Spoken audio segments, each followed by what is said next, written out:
పరిస్థితి ఒక్క రోజులోనే తారుమారైపోయిందా? దేవుణ్ణి విడిచిపెట్టొద్దు. ఆయన ప్రణాళిక నెరవేరే మొదటి మెట్టు అదే కదా. ఒక్క రోజులోనే మన కుటుంబంలోని సభ్యుల్ని మనం పోగొట్టుకుంటాం. ఒక్క రోజులోనే మనకు కలిగినదంతా పోగొట్టుకుంటాం. ఒక్క రోజులోనే మనం సంపాదించిన ఘనత అంతా ఒక నింద ద్వారా, ఒక అవమానం ద్వారా, ఒకరి చెప్పిన మాటల ద్వారా సమస్తాన్ని పోగొట్టుకుంటాం. ఆ ఒక్క రోజులో నీ జీవితం తారుమారైపోతుంది. ఇప్పటి వరకు బ్రతికిన బ్రతుకు అంతా కూడా ఒక్క రోజులో ఒక ఇల్లు కూలిపోయినట్లుగా సమస్తము తారుమారైపోతుంది. అప్పుడు కూడా దేవుడి మీద ఆధారపడు. ఎందుకో తెలుసా?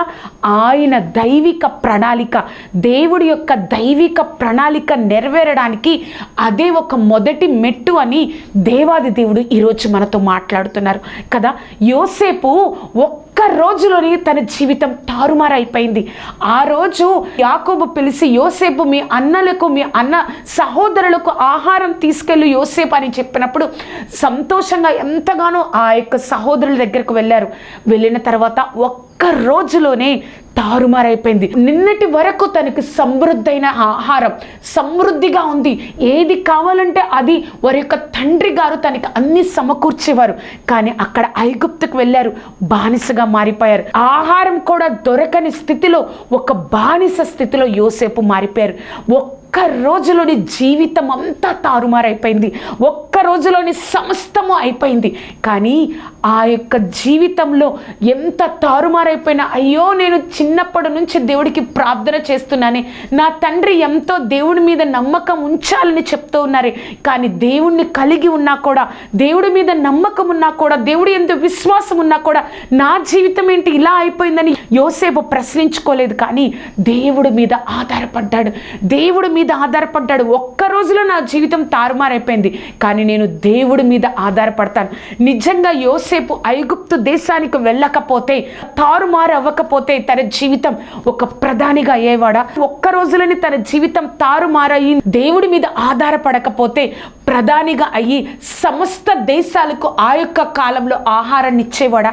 దేవుడు మనతోనే మాట్లాడుతున్నారు. నీ జీవితం ఒక్క రోజులో తారుమారైపోయిందా? దేవుణ్ణి విడిచిపెట్టద్దు. ఎందుకో తెలుసా? ఆ యొక్క దైవిక ప్రణాళిక నెరవేరడానికి అదే మొదటి మెట్టు. ఆ ఫస్ట్ పాయింట్లో చూసినట్లయితే, ప్రాంతము మారినా నీ హృదయంలో దేవుడి స్థానం మారకూడదు. నీ జీవితంలో కొన్నిసార్లు ప్రాంతం మారిపోతుంది. అప్పటి వరకు నువ్వు తల్లిదండ్రులతో ఉండొచ్చు, సడన్గా జాబ్ చేయడానికి వేరే ప్రాంతానికి వెళ్ళిపోవచ్చు, సడన్గా చదువుకోవడానికి వేరే హాస్టల్కి వెళ్ళిపోవచ్చు, సడన్గా స్కూల్లో ఇప్పటి వరకు నువ్వు చదివావు, సడన్గా కాలేజ్కి వెళ్ళిపోవచ్చు, స్నేహితులు మారిపోవచ్చు, ఆ యొక్క చుట్టుపక్కల పరిస్థితులు మారిపోవచ్చు. కానీ నీ ప్రాంతము వేరైపోతుంది. నీ ప్రాంతము అప్పటి వరకు నువ్వు జీవించిన జీవితం ఒకటి, ఆ యొక్క కొన్ని పరిస్థితుల వల్ల ఇంకా ముందుకు వెళ్ళడం కోసం, ఇంకా చదువులో, జాబులో, ఇంకా ఆర్థికంగా నిలబడడం కోసం నువ్వు ప్రాంతాన్ని మారిపోయి ఉండవచ్చు. కానీ నీ హృదయంలో దేవుడి మీద నమ్మకాన్ని నువ్వు విడిచిపెట్టకూడదు. దేవుడి మీద ఆధారపడడం, భయభక్తులు కలిగి ఉండడం నువ్వు విడిచిపెట్టకూడదు. యోసేపు కూడా అప్పటి వరకు ఎంతో భయభక్తులు కలిగిన కుటుంబంలో యాకోబు సహోదరులు ప్రతిరోజు ప్రార్థన చేసుకొని దేవుడి యందు భయభక్తులు కలిగిన కుటుంబంలో యోసేపు ఉన్నాడు. కానీ ఒక్క రోజులోనే ఏం జరిగింది అంటే ఆ యొక్క ప్రాంతం మారిపోయింది. అక్కడ దేవుడు తెలుసు అన్న వారు ఎవరు లేరు. ప్రార్థన చేసుకున్నావా, అసలు నువ్వేంటి అని అడగడానికి కూడా యోసేపుకు ఎవ్వరూ లేరు. పూర్తిగా తన ప్రాంతం మారిపోయింది. అక్కడున్న వారందరూ దేవుడంటే ఎవరో కూడా తెలియని అన్య దేశంలోనికి యోసేపు వెళ్ళిపోయాడు. కానీ అక్కడ ఎవరు ప్రార్థన చేసినా, ఎవరు నమ్మకం ఉంచినా, నమ్మకం ఉంచకపోయినా కూడా యోసేపు మాత్రం అక్కడున్న ఆ యొక్క ఐగుప్తు దేశంలో ఉన్న సంవత్సరాలన్నీ పరిపూర్ణంగా దేవుడి మీద ఆధారపడ్డాడు. దేవుడు మనతోనే మాట్లాడుతున్నారు. నీ ప్రాంతం మారిపోతుందా? నీ యొక్క పరిస్థితులు మారుతున్నాయా? నువ్వు అప్పటి వరకు విశ్వాసంలో, సహవాసంలో, సంఘంలో ఉన్నావేమో, నువ్వు చదువుకోవడానికి, లేకపోతే జాబ్ చేయడానికి, లేకపోతే మ్యారేజ్ అయిన తర్వాత దూరం వెళ్ళిపోయాము. నీ ప్రాంతము మారిపోయినా నీలో ఉన్న దేవుని యందు భయభక్తులు మారకూడదు అని దేవుడు ఈరోజు మనతో జ్ఞాపకం చేస్తున్నారు కదా. మనము ప్రాంతము మారినా మనలో ఉన్న భయభక్తులు మారకూడదు. ఆ ఫస్ట్ పాయింట్లో బి చూసినట్లయితే, నీ అర్థం కాని స్థితిలోనే దేవుడు నిన్ను సిద్ధపరుస్తారు, ఆ విషయాన్ని నువ్వు మర్చిపోకూడదు.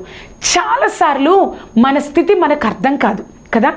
ఏంటి ఇంత గొప్పగా దేవుణ్ణి నేను తెలుసుకున్నాను, ఇంత గొప్పగా దేవుళ్ళో నిలబడుతున్నాను, దేవుడు ఇది చెయ్యొద్దు, పరిశుద్ధంగా ఉండాలి, ఇలా ఉండాలి అన్నప్పుడు నన్ను నేను సరిచేసుకుని నిలబడుతున్నాను.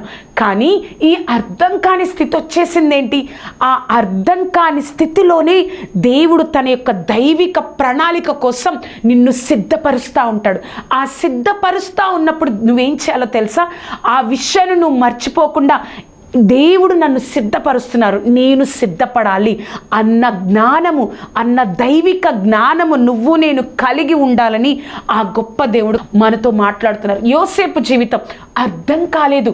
ఏంటి, నేను నా తండ్రి దగ్గర ఎంతో సంతోషంగా, ఎంతో గొప్పగా, తండ్రియే నన్ను ఎక్కువగా ప్రేమించే ప్రియమైన కుమారుడిగా నేనున్నానే, ఇక్కడ ఐగుప్తుకు వచ్చేసాను, ఒక బానిసగా పోతీఫర్ ఇంట్లో ఒక పనివాడిగా ఉన్నాను, ఏంటి నా జీవితం అర్థం కాలేదు. కానీ ఆ అర్థం కాని స్థితిలోనే దేవుడు యోసేపును ఒక ప్రధానమంత్రి స్థానం కోసం సిద్ధపరుస్తున్నారు. ఆ సిద్ధపాటులో తనకు అర్థం కాలేదు, కానీ దేవుడి మీద పరిపూర్ణమైన నమ్మకం ఉంది. ప్రభా, నీకు తెలియకుండా నా జీవితంలో ఏమీ జరగదు కదా, తప్పకుండా నేను ఆ యొక్క సిద్ధపాటులో ఏ క్వశ్చను, ఏ బాధ లేకుండా పరిపూర్ణంగా దేవుడి మీద నమ్మకం ఉంచారు, ఆయన వైపు చూస్తూ ఉన్నారు కదా. మనము కూడా అనేక సార్లు మన జీవితాల్లో దేవుణ్ణి తెలుసుకొని ఉంటాం. సంఘంలో ఎంతో భక్తిపరులైన కుటుంబంలో మనం ఉంటాం, సంఘంలో మంచి పేరు ఉంటుంది. కానీ అనేక సార్లు మన యొక్క జీవితంలో అర్థం కాని స్థితి గుండా వెళ్ళాల్సి వస్తుంది. గుర్తుపెట్టుకో, ఆ అర్థం కాని స్థితిలోనే దేవుడు ఆయన దైవిక ప్రణాళిక కోసం నిన్ను నన్ను సిద్ధపరుస్తూ ఉంటాడు. ఆ సిద్ధపాటు ఎక్కడో రాదండి. దేవుడి సన్నిధిలో నువ్వు ఎక్కువగా ఆయన మీద ఆధారపడినప్పుడే నీకు ధైర్యం, అదే ఈ లోకంలో బతకడానికి ఒక బలమై ఉంటుంది. ఆ ఫస్ట్ పాయింట్లో సి చూసినట్లయితే, అన్యాయం జరిగిందా, దేవుడు దానిని ఆశీర్వాదకరంగా మారుస్తారు కదా. చాలాసార్లు దేవుడిని నేను తెలుసుకున్నాను, దేవుడితో ఉన్నాను, పరిశుద్ధంగా జీవిస్తున్నాను, కానీ నాకు నా జాబ్లో, నా యొక్క ప్రాంతంలో, నా ఇంటిలో, నా కుటుంబ సభ్యుల మధ్య, నా యొక్క ప్రాంతంలో, సంఘంలో నాకు అన్యాయమే జరుగుతుందే అని అనుకుంటున్నావా? కానీ దేవుడు దానిని ఆశీర్వాదకరంగా మారుస్తారు. యోసేపు తాను ఏమీ తప్పు చేయలేదు, కానీ తప్పు చేయకపోయినా అన్యాయంగా యోసేపును జైల్లో ఉంచారు. ఆ అన్యాయంగా యోసేపును జైల్లో ఉంచడం వల్ల దేవుడు దానిని ఆశీర్వాదకరంగా ఎలా మార్చారో తెలుసా? అక్కడికి ఫరో రాజు యొక్క భక్షకారుడు, పానదాయకుడు వారిద్దరూ రావడం వల్ల వారికి కల అర్థం చెప్పారు. వారు చక్కగా వెళ్ళిపోయారు, ఒకరు చనిపోయారు, ఒకరు రాజుగారి దగ్గర మరలా ఉద్యోగాన్ని పొందుకున్నారు. కానీ ఏం జరిగింది? వారే తరువాత 2 సంవత్సరాల తర్వాత నాకు ఈ కళ అర్థం చెప్పారు. ఫరో రాజా, నీకు కళ అర్థం చెప్పగల సమర్థుడు యోసేపే అని దేవుడు చెప్పించాడు. చూసారా, అన్యాయం జరిగింది. కొన్ని సంవత్సరాల తర్వాత దేవుడు ఆ అన్యాయాన్ని ఒక ఆశీర్వాదకరంగా దేవుడు మార్చారు కదా. నీకు అన్యాయం జరిగింది అని నువ్వు అనుకుంటున్నావేమో, మన గొప్ప దేవుడు ఏదైనా మార్చగలడు కదా. ఈ లోకస్తులు అన్యాయం చేశాను సంతోషిస్తున్నారేమో, కానీ వారి ఎదుటే ఆ యొక్క అన్యాయాన్ని దేవుడు ఒక ఆశీర్వాదకరంగా మారుస్తారు. ఆ విషయాన్ని నువ్వు మర్చిపోయి, అయ్యో దేవుడు నేను తెలుసుకున్నాను, ఇంత అన్యాయమా, ఇంకా నేను దేవుడు వదిలివేసి లోకం వైపు చూస్తాను, ఇంకా దేవుణ్ణి విడిచిపెట్టేసి లోకం వైపు చూస్తాను. నువ్వు ఒక డాక్టర్ దగ్గరికి వెళ్ళినప్పుడు ఒక ప్రిస్క్రిప్షన్ ఇస్తారు, ఒక టాబ్లెట్స్ ఇస్తారు. నా ప్రాబ్లం ఇదే అని చెప్పినప్పుడు, సమస్య ఇదే అని చెప్పినప్పుడు డాక్టర్ టాబ్లెట్స్ ఇస్తారు. అవి వేసుకున్నా కూడా, అవి నువ్వు వాడినా కూడా తగ్గకపోతే ఏం చేస్తావు? డాక్టర్ని వదిలేస్తావా? నేను ఇంకా ఏ డాక్టర్ దగ్గరికి వెళ్ళను, వాళ్ళందరికీ ఏమీ రాదు అని చెప్తావా? నువ్వు ఇంకా డాక్టర్ గారు తగ్గలేదు, నాకు ఇంకా వేరే దేవుని ఇవ్వండి అంటే ఇంకా అడిగి పొందుకుంటావు కదా. అలాంటిది దేవుణ్ణి ఎందుకు దూరంగా పెడుతున్నావు? ఎందుకు దేవుడి నుంచి దూరం అయిపోతున్నావు? నాకు అన్యాయం జరిగిందే అని దేవుడి నుంచి దూరం అయిపోతావా? దేవుడు మనతోనే మాట్లాడుతున్నారు. ఆ అన్యాయాన్ని కూడా ఆశీర్వాదకరంగా మార్చగల సమర్థుడు గొప్ప దేవుడు. అటువంటి గొప్ప దేవుణ్ణి మనం కలిగి ఉన్నాం. ఫస్ట్ పాయింట్లో డి చూసినట్లయితే, ఆయన చిత్తాన్ని నీ జీవితంలో దేవుడు ఎలా అయినా నెరవేర్చుకుంటారు కదా. ఆయన చిత్తాన్ని నా జీవితంలో దేవుడు ఎలా అయినా నెరవేర్చుకుంటారు. యోసేపు అక్కడి నుంచి వచ్చేసారు, ఒక బానిసగా ఉన్నారు. దేవుడు ఆయన చిత్తం ఉంది యోసేపు మీద. కలల ద్వారా, ఆ యొక్క యవ్వన కాలంలో కలల ద్వారా, చిన్నగా వయసులో ఉన్నప్పుడు కలల ద్వారా మాట్లాడారు. ఆయన చిత్తం ఉంది. కానీ ఇక్కడికి వచ్చిన తర్వాత జీవితం అంతా తారుమారైపోయింది. ఆ యొక్క చిత్తము ఆయన యొక్క జీవితానికి సంబంధమే లేదు. ఆ యొక్క నెరవేరుతుందా అన్న అవకాశమే లేదు. నా అన్నవారు యోసేపుకు ఐగుప్తు దేశంలో ఎవ్వరూ లేరు. కానీ ఆయన చిత్తాన్ని ఎలా అయినా దేవుడు నెరవేర్చుకున్నారు. చూసారా, నీ జీవితంలో కూడా దేవుడు తన గొప్ప చిత్తం ఉంది. ఆయన ఆలోచనలు గొప్ప ప్రణాళిక ఉంది.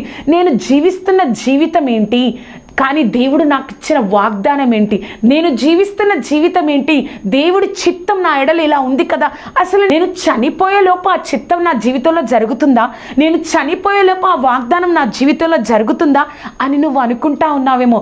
కానీ దేవుడు మనతోనే మాట్లాడుతున్నారు. ఆయన ఎలా అయినా చేయగలరండి. మనము మన యొక్క జ్ఞానంతో చూస్తాం మన చిత్తం ఎలా నెరవేరుతుంది, మన యొక్క ప్రణాళిక వాగ్దానం ఎలా నెరవేరుతుందని మన యొక్క జ్ఞానంతో చూస్తాం. మనందరినీ సృష్టించిన దేవుడి జ్ఞానం మనకు అందదు, మనకు అర్థం కాదు. ఎలా అయినా ఆయన మార్చుకోగలడు.